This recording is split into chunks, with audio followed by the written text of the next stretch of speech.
Tapi kami Sampai di menganggap sana, itu Bang luar Abalin. biasa karena bajingan tolol itu luar biasa loh. Jangan Anda anggap sepele. Presiden Republik Indonesia bukan kepala mafia, Godfather ya. Kalau Godfather itu di film-film kan lihat, dia pura-pura bilang kecil, baik, tapi pasukan dia bergerak, ngebunuh lawannya gitu. Kita harus biasakan dengan bahasa-bahasa yang kita memang mengerti. Jangan pada saat presiden bilang ini persoalan kecil, saya mau lupakan, saya mau kerja aja, terus tiba-tiba orang ributin.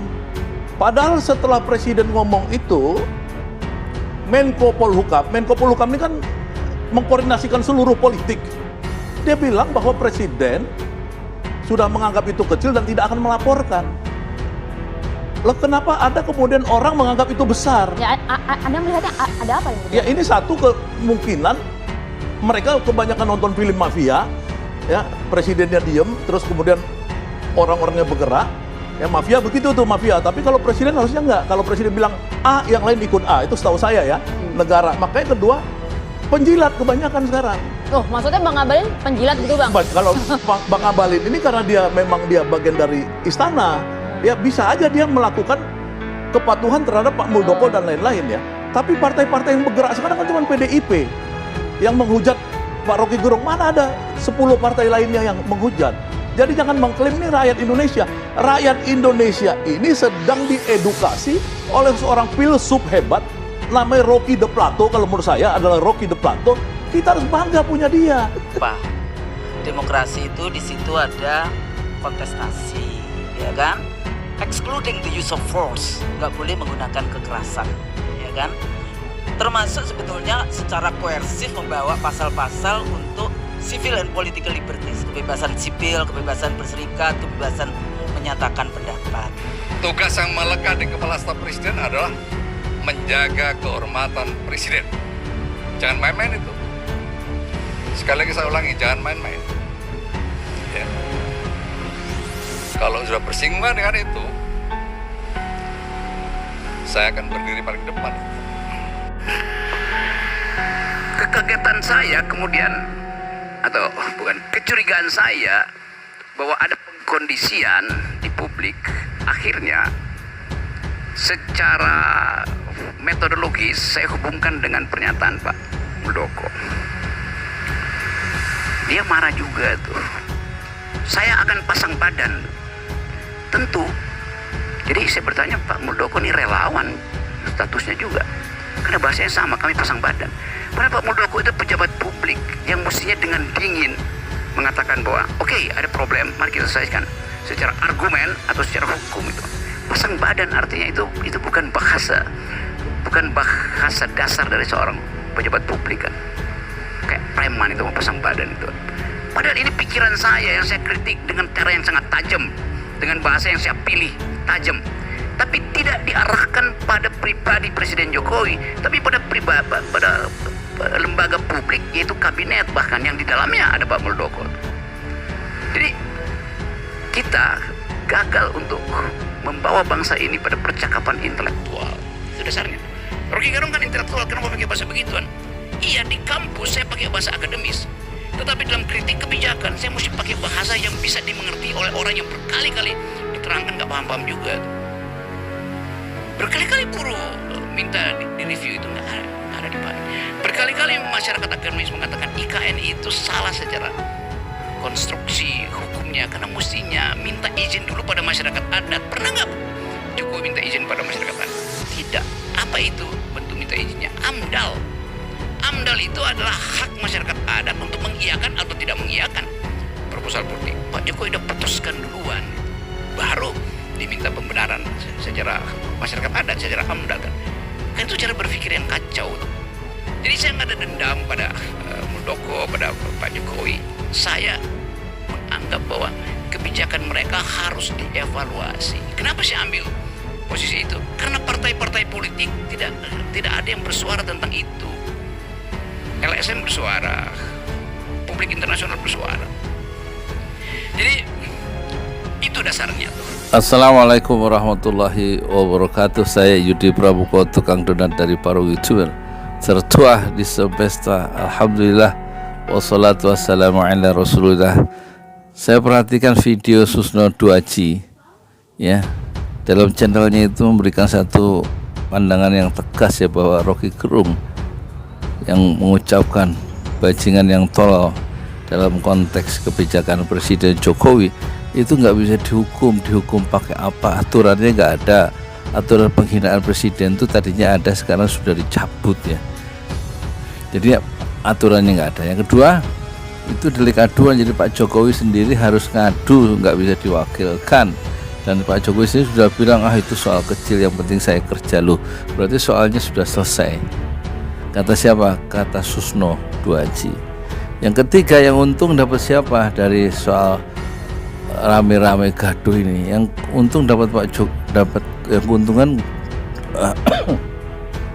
yaitu Pak Jokowi, bahwa dia dipersepsi sebagai sebagai presiden yang bisa menerima kritik ya, dan tidak melakukan satu pembalasan atau merespon secara berlebihan. Ini namanya menjulang ya. Dan yang kedua, yang berikutnya yang dapat untung tentu Rocky Gerung, dia dapat panggung ya.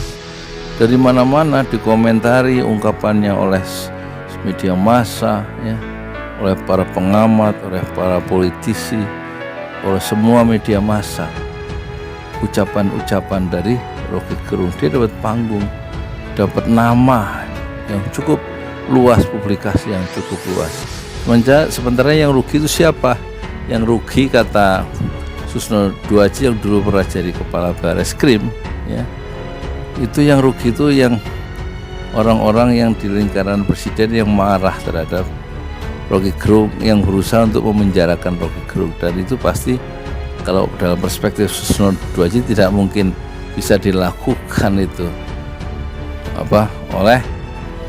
oleh siapa ya, oleh kepolisian. Dan dia minta kepolisian supaya lebih hati-hati, kalaupun menggunakan ITE itu harus hati-hati, karena ITE itu adalah keranjang sampah, nanti malah dipersepsi sebagai bentuk dari kriminalisasi.